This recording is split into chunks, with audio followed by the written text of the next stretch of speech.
Hello दोस्तों, स्वागत है आपका हमारे चैनल हनी वॉइस पर। मैं एक हसीन लड़की थी और अपने घर में अकेली रहती थी। एक दिन वो 16 साल लड़का मेरे पास आया और मुझसे ऐसी ख्वाहिश की जिसे सुनकर मेरी जान निकल गई। वो छोटा सा बच्चा इतनी बेबकी सी ख्वाहिश कर रहा था और मैंने कभी सोचा ही नहीं था, पर मैं क्या करती। मैं हसीन थी, पैसे मेरी ज़रूरत था। मैंने सोचा वो 16 साल बच्चा मेरा क्या बिगाड़ेगा, ज़्यादा से ज़्यादा 5-7 मिनट ही टिक सकेगा, फिर मेरा तो दोनों तरफ से फ़ायदा ही था। यही सोचकर उसकी बात मान ली कि वो अपनी ख्वाहिश पूरी कर ले। लेकिन जिसने मैंने बच्चा समझकर इजाज़त दी थी, उसने तो पूरी रात मेरे साथ। मेरी उम्र 30 साल थी, लेकिन मैं अपनी उम्र से कहीं से ज़्यादा छोटी लगती थी।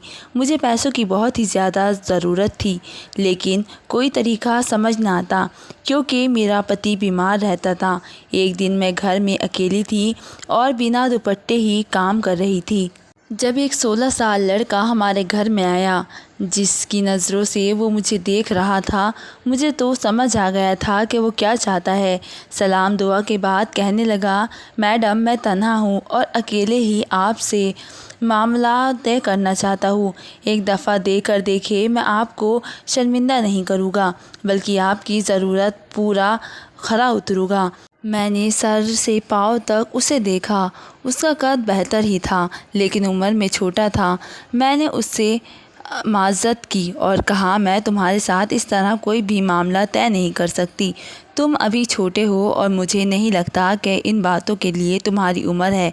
वो मुस्कुरा कर कहने लगा, बाजी मेरा 5 साल का तजुर्बा है। मैं 11 साल का था जब से ही ये काम कर रहा हूँ। मेरे आगे पीछे कोई नहीं है, मैं अकेला ही इस काम में माहिर हूँ। आप मुझ पर भरोसा करें, आपको पछताना नहीं पड़ेगा, बल्कि आप अपने इस फैसले पर खुश होगी। अब की बार तो मैं वाकई ही हैरान हुई। वो बच्चा अकेला कैसे ये सब कह रहा था। मैंने उससे पूछा, तुम्हारे माँ बाप कहाँ हैं? वो कहने लगा, मैं तन्हा ही हूँ, मेरे माँ बाप मर चुके हैं। पहले मैं यहाँ वहाँ की ठोकरें खाता था, फिर मैंने ये वाला काम शुरू किया और काम चल पड़ा। अब मैं मज़ीद काम को बढ़ाना चाहता हूँ, इसलिए आपसे बात करने आया हूँ। अगर आप मेरा साथ देगी तो मैं आपके भी बहुत ही काम आऊँगा। इसकी आखिर बात सुनकर मेरे तो होश ही उड़ गए थे। मैं चौंक गई थी। मुझे वाकई ही किसी इसी बच्चे की ज़रूरत थी जो ऊपर के काम काज कर देता, और वो खुद से ही मुझे ये ऑफ़र कर रहा था। और फिर दूसरी बात ये थी कि उसके साथ मामला तय करने पर मुझे हर महीने बहुत ही अच्छी रकम भी मिल जाती, जिससे मेरा गुज़र बसर आसानी से हो जाता। मगर फिर साथ मुझे ये ख्याल भी आया कि अगर ये वक्त पर मुझे पैसे अदा ना कर सका तो मेरे लिए बहुत ही मुश्किल हो जाएगी। खैर वो 16 साल का था और मैं आसानी से उससे अपनी हर बात मनवा सकती थी। खैर अपना फ़ायदा देखकर मैंने मामला पक्का किया, क्योंकि मैं भी अकेली थी। मैंने घर के 7 दिन दुकान उसी किराए पर दे दी। उसका नाम हसीब था। वो कहने लगा कि बाजी मैं रिहाइश भी दुकान में ही रखूँगा, क्योंकि मेरे आगे पीछे कोई नहीं है। अब तक मैं ये काम सड़क पर ही कर रहा था, अब दुकान में करूँगा, मुझे क्या एतराज़ हो सकता था। दुकान ही तो थी।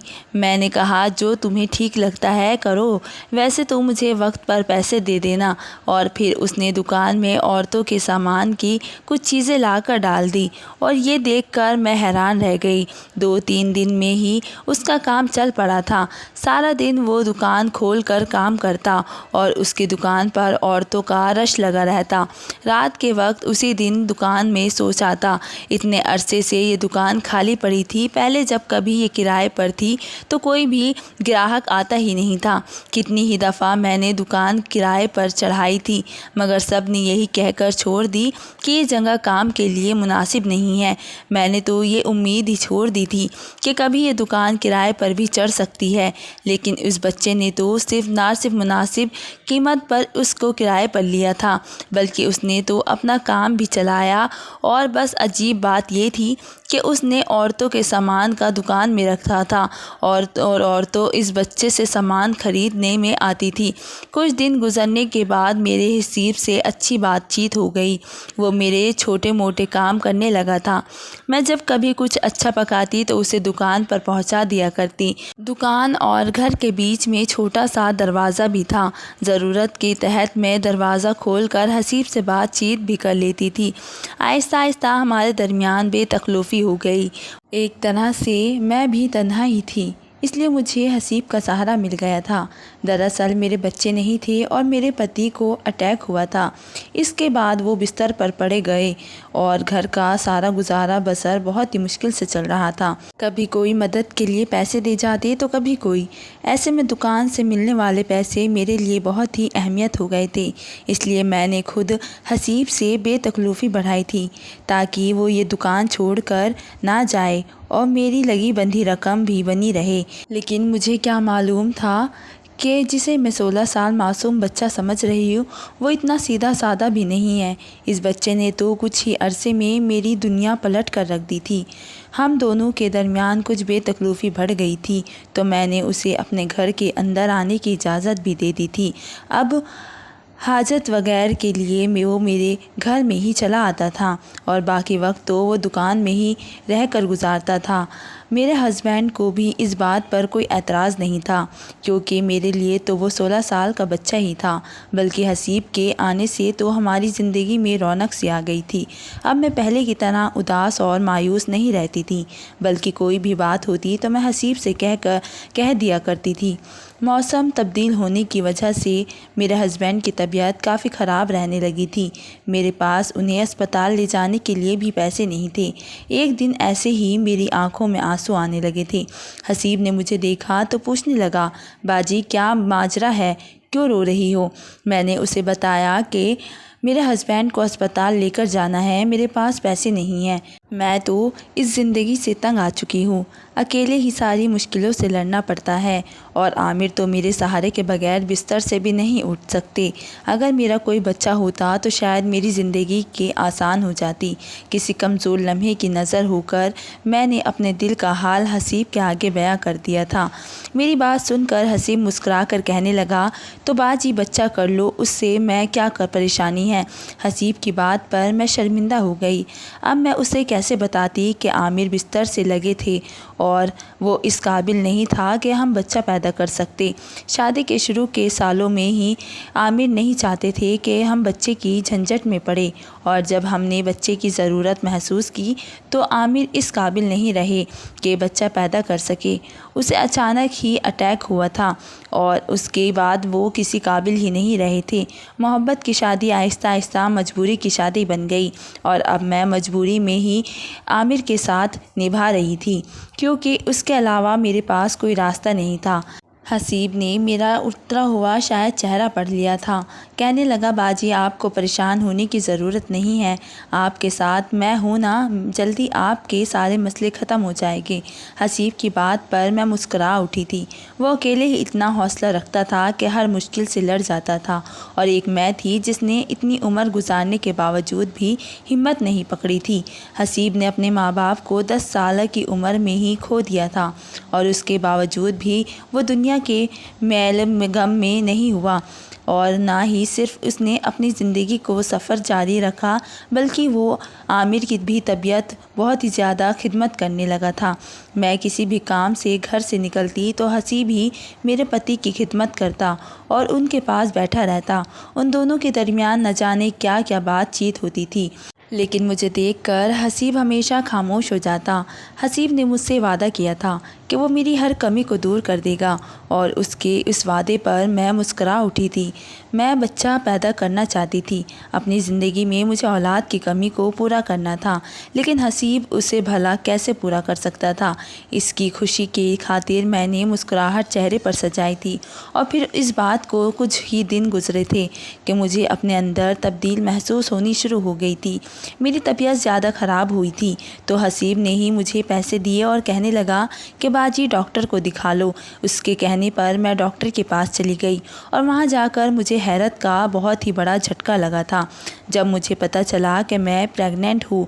ये कैसे मुमकिन था?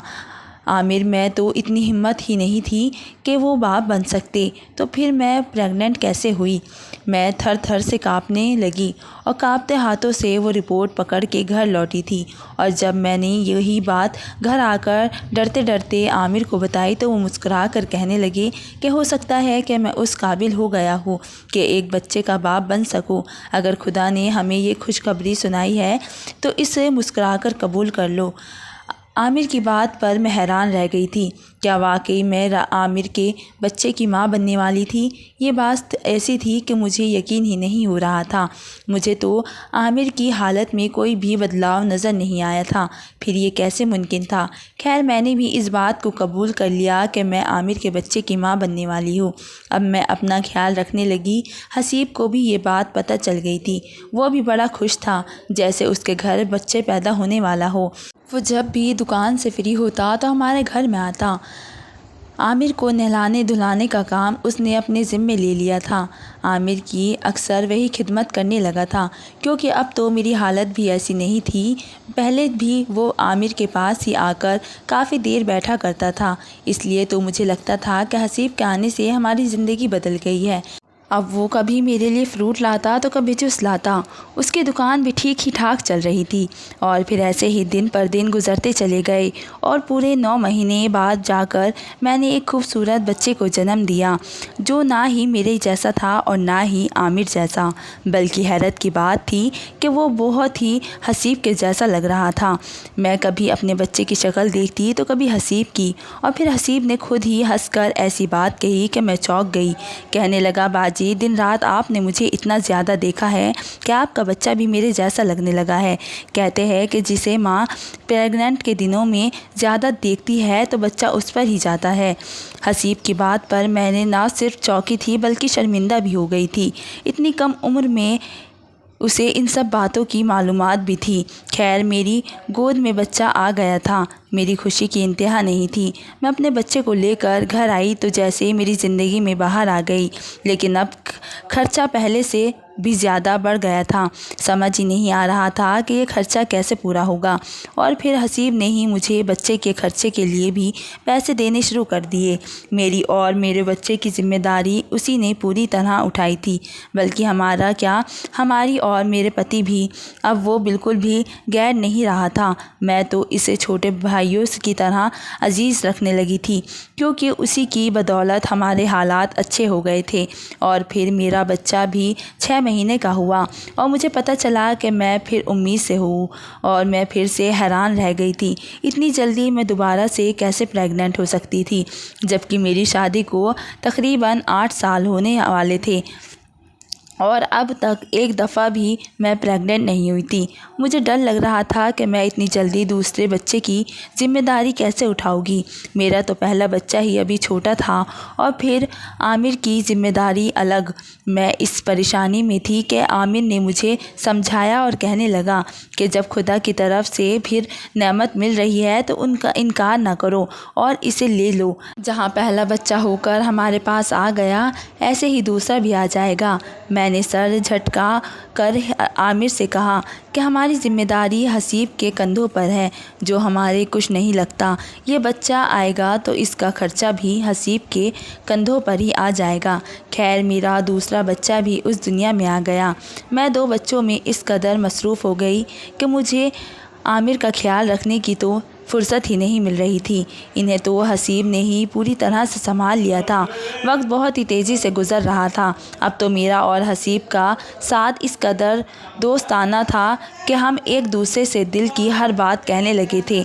मैं सारा दिन बच्चों के पीछे पागल होती और रात को थक कर गहरी नींद सो जाती। हसीब अक्सर रात को मेरे बच्चे संभालने के लिए जाया करता था और वो इन्हें अपने पास सुलाया लेता था। ये बात भी मेरे लिए बड़ी हैरान करने वाली थी कि 16 साल का बच्चा किस तरह सारी रात 2 बच्चों को आसानी से संभाल लेता है। हसीब ने मुझसे कभी इस बात की शिकायत नहीं की थी कि बच्चा उसे तंग करते हैं या उसकी नींद खराब होती है, बल्कि वो बहुत ही खुशी से मेरे बच्चे ले जाता था और मुझे भी सुकून का सांस मिलता था। हर तरह की जिम्मेदारी हसीब ने ही उठा ली थी, चाहे वो मेरे कपड़े हो या बच्चों के। कम उम्र में ही वो हमारे पूरा घर चला रहा था, लेकिन मुझे शर्म आती थी क्योंकि वो बिल्कुल गैर है। अचानक हसीब किसी काम से कमरे में आ गया।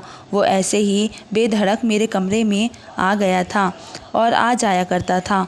इसने मेरी बात सुन ली और फिर आंखों में आंसू लिए कहने लगा, आप मुझे गैर समझती है? मैंने तो आपको अपना सब कुछ मान लिया है। मैं आप लोगों के खातिर कुछ भी कर सकता हूँ।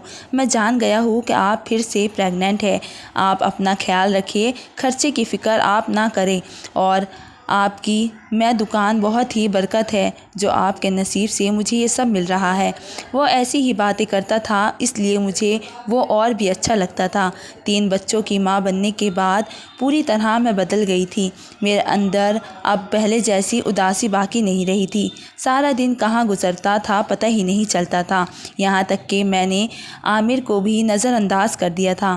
एक रात मेरे तीनों बच्चे बहुत ही ज़्यादा तंग कर रहे थे, तो हसीब आ गया और वो कहने लगा कि बाजी इन्हें मुझे दे दे और आप सुकून से सो जाए। मैंने खुशी खुशी बच्चे हसीब को पकड़ा दिए। वो हमेशा की तरह मेरे लिए दूध लेकर आया था। मेरी तरफ से दूध का गिलास बढ़ाकर कहने लगा, आप अपना ख्याल रखे करें। मैंने दूध का गिलास पकड़ा और हसीब का शुक्रिया अदा किया। वो बच्चों को लेकर चला गया।